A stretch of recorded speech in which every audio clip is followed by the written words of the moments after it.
Hello everyone and welcome to Gurukul Online Learning Network. Today we are covering the topic Introduction to English Debating, and we are going to give you some general tips that you should follow when debating. I am Aian Adib, and as always, without further ado, let's get right into it. Now, as mentioned, debating is this huge aspect of which there are many things to consider and a lot of things to keep in mind, and the more knowledge you have about debating, the better you're going to be doing. So today I'm going to be giving you some tips to keep in mind when you're giving your speech or when you're going to a debate tournament, just to see and observe what it would be like to do debates and what would be better if you're going into a debate as a new debater. Now, firstly, confidence is key. Of course, as you're debating, you're a debater. You're supposed to come up and give your own perspective on the motion, and you're supposed to carry the point that you're gonna try to get across. Your speech is everything that the edge has to look at and to judge the debate on. So make sure your confidence is at the utmost high. Do not worry about the fact that the judge may not like you. Do not worry if the judge looks scary, because in the end the judge is there to assess you and to see if you can win the debate. They are only going to judge it on what you say and what your matter is. So make sure you're confident. From my own perspective and my own experience, the first time I gave a debate, I was so nervous, my legs were shaking. So they were shaking so much, it was noticeable visibly, and even the adjudicator was like, calm down, you do not need to think that much. This is all on what you're gonna present.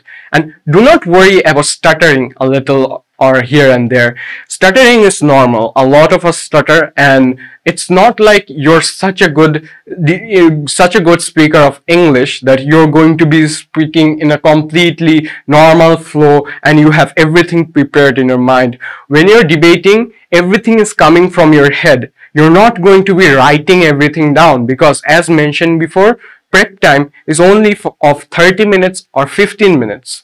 According to the format you're following, in BP it's 15 minutes, in WSDC it's 30 minutes. So always remember, during prep time, you do not have the time to write everything down. You're not reading an essay to the adjudicator. You're going up and giving your own perspective on it. You're thinking while you're giving the speech, and because of that, a lot of us may say something before we think it through. So remember, even if you do a mistake, it's still correctable. If you go up to the edge and say, sorry, I didn't mean to say that. What I meant to say is this. So remember, always be confident and make sure your point is getting across.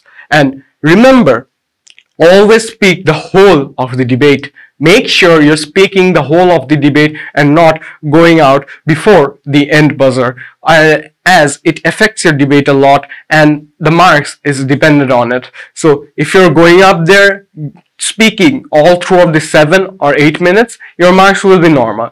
And make sure you're always confident. Even if you're not confident, at least put on the false premise. What I like to do is, I think that I'm just giving a speech to an empty wall and I'm just giving it to prove to myself. I'm thinking of myself in a mirror and I'm giving that speech, trying to convince myself that what I'm saying is the best there is. So make sure you're being confident and looking and getting your points across so that the adjudicator can judge the debate on what you're saying. Second of all, POIs are very important. Points of information, or POIs as we like to call it, are important to a debate, because most of the time it is suggested that you take at least one, and if you can, take 2 POIs. So POIs can add to your marks if you answer them good, and if you cannot answer them very well, they may deduct your marks. So remember to take POIs when you are confident that you can answer them, or when you're at a topic that you know it will be easy to answer. And don't get afraid if you cannot answer a POI. that confidently. Make sure at least what you're saying makes sense and will not be taken out of context and used against you later on.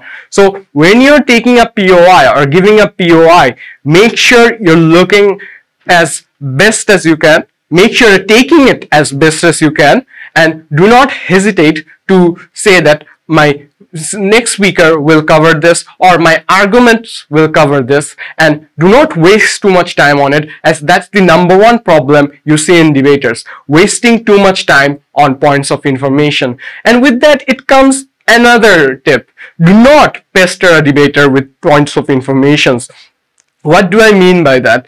A lot of people sometimes just stand there and are like, point of information, sir, point of information on that point, sir. They're constantly asking a debater to answer their POI, and this does not add to your marks. In fact, it brings a bad impression to the adjudicator that is judging the debate. When you're doing that, even if you're trying to hamper the flow of the debate that the speaker is talking in, you need to make sure that your points of information and the way you ask it is smart. You need to be as smart as you can and make sure the debater is not getting annoyed at you, because if they are getting annoyed at you, they may not even take your POI in general. They may take a POI from others, and if your POI is good, that also adds to your mark. If you make a person fall into a trap with your POI, that is extra marks for you.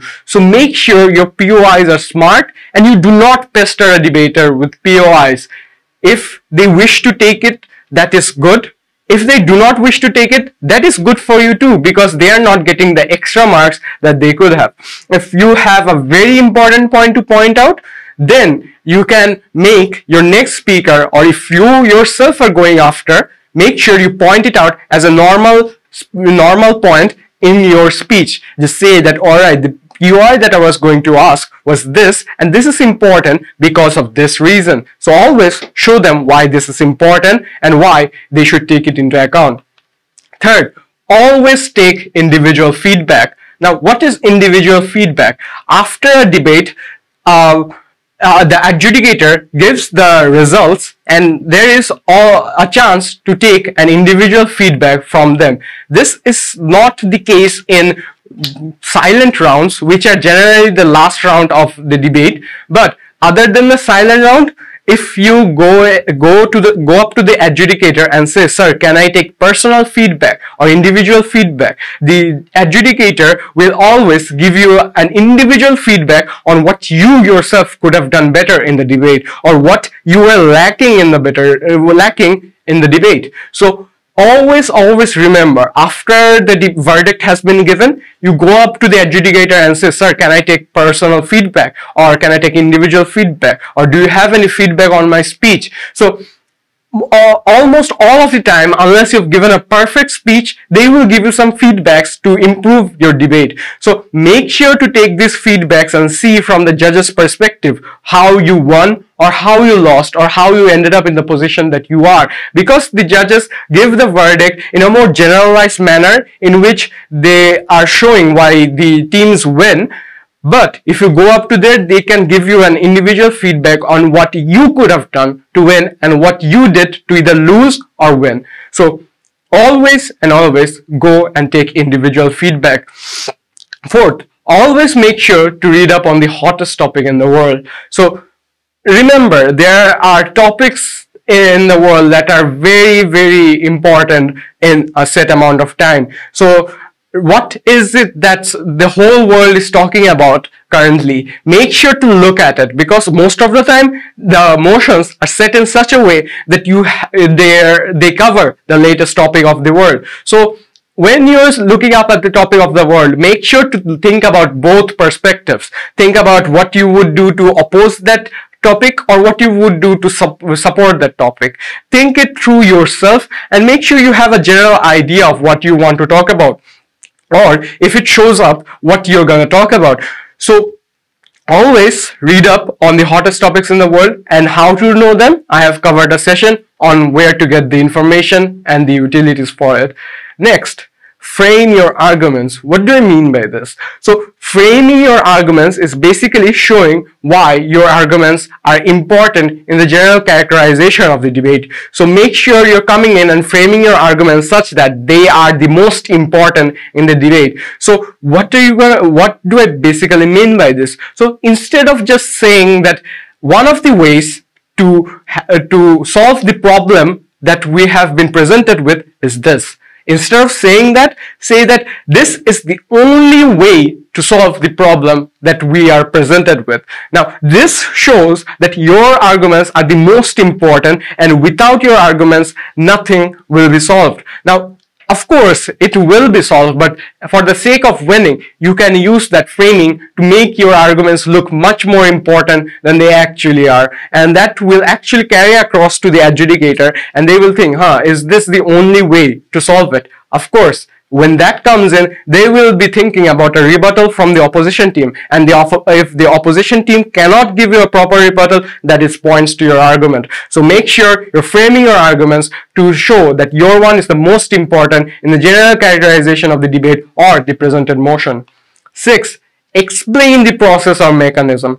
Make sure whatever you're talking about, you're explaining how it will happen and where it will happen. If you're talking about giving money to the poor, tell us how will it happen. Will it be that you're giving it directly to the poor, or will you make a consensus in which you will take all the poor people in the world, have them collected in one place, and then you're gonna distribute it among them? Who are the poor people? What is the criteria for selecting the poor people? Make sure you're giving a process as to what you're trying to talk about and how you're going to talk about it. Explain it in details so the adjudicator can understand it and have a much better visualization of it. And the better visualization the adjudicator has, the better your arguments are gonna seem like. So make sure you're explaining the process and the mechanisms to how you're gonna enact a model or how you're gonna implement the argument that you're gonna talk about.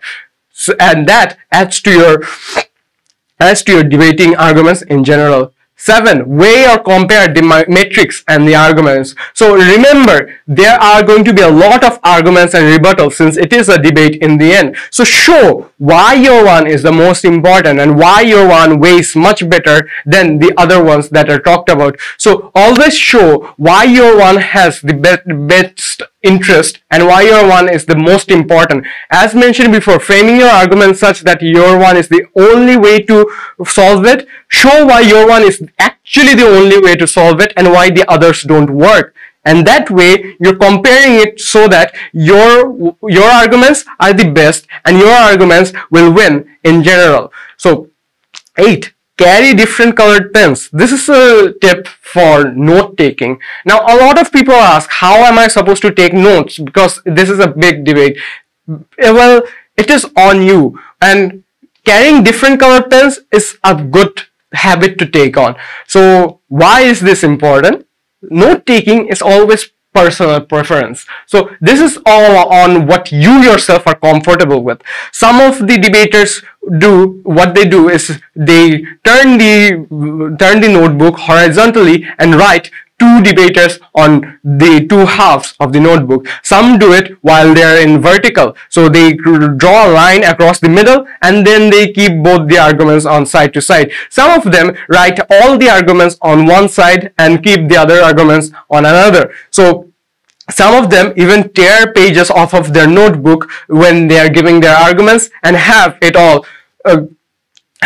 written differently in different types of pages so that it's better to look at it. And what different color pen does is that you can have your arguments written in black and the others rebuttals written in red. Or if you're carrying three colored pen, you can have your own arguments in black, their arguments in blue, and their rebuttals in red, or your own rebuttals in red. Hell, if you're going for four color, do whatever you want. But in the end, it's all on how you want to approach it. So it is all on what you want to do and how you want to do it. It's all dependent on what your personal preference is. So it's generally good to carry two colored because it gives you a much more insight into what you're going to talk about and how you're going to talk about it. So in general, Note taking is all on you and what you love to do and what is the better option for you as a whole. 10. Don't let it get to you, because a lot of the time people debate on against their own personal beliefs.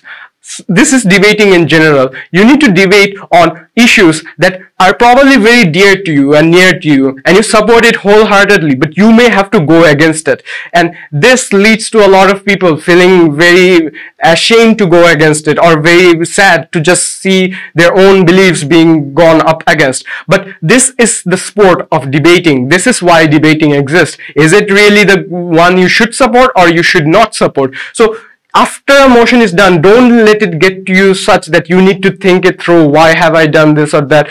This is debating, and you need to talk about some controversial topics a lot of the time. And when you're doing it, make sure to forget about it after the round is over and focus on the next round at hand.